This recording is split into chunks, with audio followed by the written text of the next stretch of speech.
La sfârșitul programelor de la București am avut șansa să iau un interviu lui Eric Pearl, un interviu care, îți mărturisesc, m-a bucurat foarte mult, un interviu care mi-a plăcut foarte mult. De fiecare dată când ești în fața lui Eric, nu ai cum să nu te simți minunat acolo, să nu te simți extraordinar. Haideți să vedem ce a răspuns Eric întrebărilor pe care i le-am adresat în acest interviu. Super.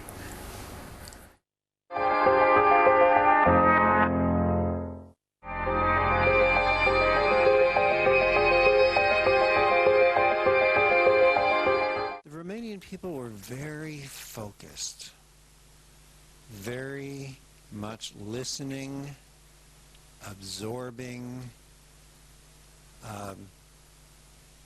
evaluating, and looking to see how they could reach their highest potential. I felt not only the attention and the focus in the seminar, I felt the love for the work and the happiness and excitement that this could bring people. So I, of course, am very much pleased to be here. My grandmother is Romanian, which makes me part Romanian. So I appreciate the love all the more, all the more.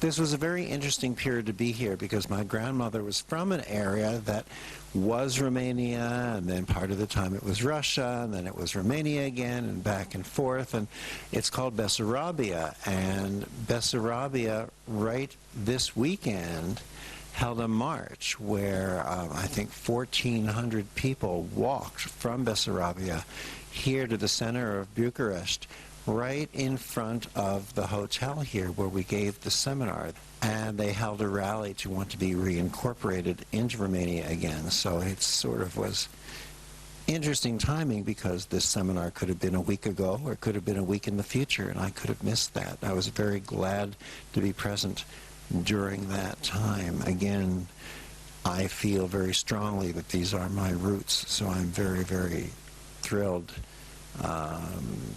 Deeper than thrilled. It's an emotional pull, an honor for me to be able to teach this work in Romania, as of course we teach it around the world. Romania is one of the special places for me.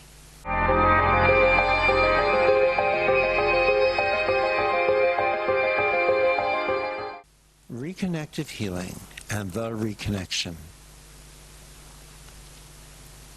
are two similar and connected experiences that have a slightly different focus of attention. Reconnective healing is us accessing an expanded spectrum of healing that comes through an expanded spectrum of energy, light, and information that includes all of the gifts and all of the benefits of all of the known energy healing techniques, old and new, including Reiki, Jurei, Jinshin, Qigong, all the techniques we know of, old and new, we're able to access through reconnective healing because it allows us to transcend technique entirely and facilitate these healings. As a matter of fact, if you're looking for a reconnective healing practitioner and you want to find the best, the person who will bring it through the fullest, is you want to go to someone who is a foundational reconnective healing practitioner because they have had the most comprehensive education on this and they have left behind the energy healing techniques so that they can become more. If you go to someone and they do reconnective healing combined with techniques, they actually reduce the level of the healing that comes through. So you don't really want to do that. But reconnective healing is about healing and also evolution. Evolution. Our personal evolution. Well, there's a process called the reconnection, which occurs over a 2-day period of time. The reconnection is designed to throw you onto your life course maybe even faster than you might have anticipated. you often find that your life changes. It doesn't really change as in becoming different. It changes as in it evolves so rapidly that it may look very, very, very different compared to what it was. Relationships change and evolve. Love life changes and evolves. Career path changes and evolves.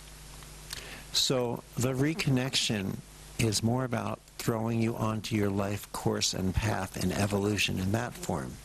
Reconnective healing is more about healing and how we evolve as we heal.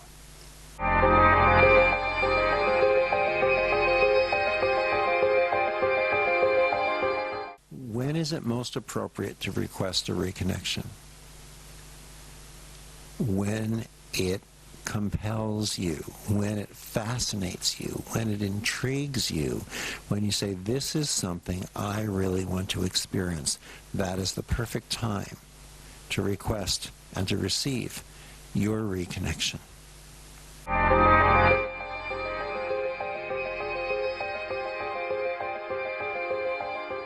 You know, a lot of people want to know, does everyone receive a healing after the Reconnective Healing session? Really, the better way to phrase that is, does everyone receive a healing during the Reconnective Healing session? Because that's really when the healing takes place. It happens fairly instantaneously. If you asked me this question years and years ago, I might have said, no, not everyone. I might have said maybe about 70% of the people seem to receive a healing, because I mistakenly thought of a healing as whether or not they received the results that they were looking for. But now, after observing this over the years, I believe, that everyone appears to have a healing. Fortunately, for most people, it often turns out to be the healing that they're looking for. But truly fortunately, at a higher level, it often turns out to be a healing they haven't even dreamed of. Sometimes it happens right away. Sometimes it happens over time. Sometimes they get part of the healing they're looking for. Sometimes they get part of a healing they haven't even thought about. Sometimes it's entirely different. And once in a while, someone might not even notice a healing at all. Does that mean the healing didn't happen? Usually every time you notice it, and I believe that every time it happens, but sometimes it may happen on a cellular level that may take time to make itself something that you become truly cognizant of.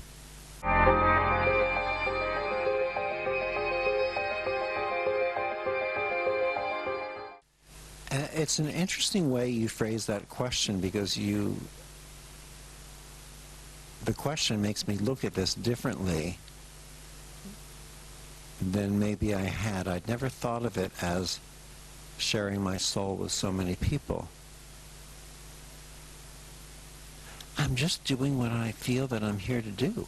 I'm doing what I need to do. I'm sharing the gift and the consciousness of this work. I'm teaching it. Am I sharing my soul? I guess maybe I am. I guess I never thought about it that way. But it makes me smile to think about it that way.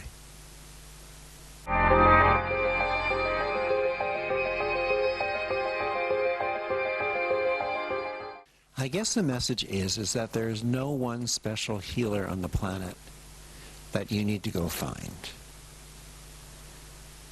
That healer is the person looking at you in the mirror. If someone dresses all in white robes or healing colors, if someone's wearing crystals or other healing clothes, if someone is calling themselves a master, odds are that's not really the healer for you. No true master would ever allow the word master to appear by their name. They wouldn't need to dress in the costume and wear it on the outside as proof or evidence that they're a healer on the inside. They would just know this. If I have a message right now, I like that one. Ask me in 10 minutes. I may have a new one. It won't change the one I just gave you. It just might be more. I don't know yet. I don't really want to leave. And I definitely do want to return.